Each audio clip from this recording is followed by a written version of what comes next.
chalo. To mar ariyo naneno ka application moro manyoche lawyers mag Ruto kelo manyoche odwaro go ni commissioners ang'wen ka affidavit gi obed allowed bene jogo wito oko nikech commission en achiel. Koro court dwaro adiera ni to gini ni kanye.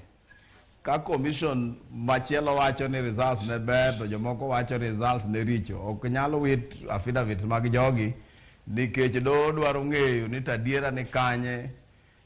Chalo divorce case kata case mar werruok ma ka iyudo ka ng'ato donjo ne wadgi wacho ni mama ni en mama marach, dichuo be wacho ni dichuo ni ok ng'ama ber. Koro court nyaka winji ni to in iwacho nang'o, Chebukati wacho nang'o, Cherera gi jogi wacho nang'o.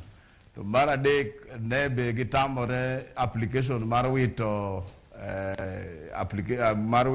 amicus application mar Law Society of Kenya.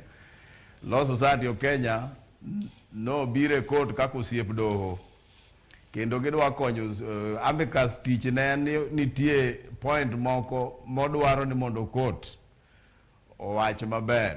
2013 doho nowacho ni gimiluongo ni rejected votes kata votes mokethore ok onego ket kanyakla mar kura mibro kwan kaka kura moriwore te.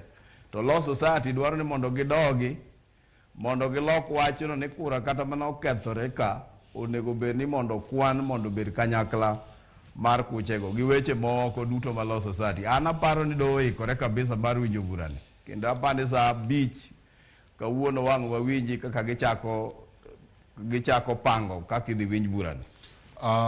Okil Kamaloka James Mwamuka poka duogo e studio ma Nairobi kae mana komi kanyo wacho ni nitiere tugo moko machalo mag kalongolongo kane watwak juma mokalo kane wantiere e Ramogi TV ka nitiere wach mane nitiere mano mar Moses Kuria. Nitiere thuolo machielo ni nyalo winje kama chielo nikech kaluwore gi wach ma doho maduong' mogik ochiwo en ni nyaka sani doho no ma Supreme Court orango mana ng'ur mar yiero. To kaluwore gi kwayo mane Moses Kuria ochwalo, en ok ochwalo ng'ur mare kokwedo yiero mane otim. Mane gimoting'o ng'ur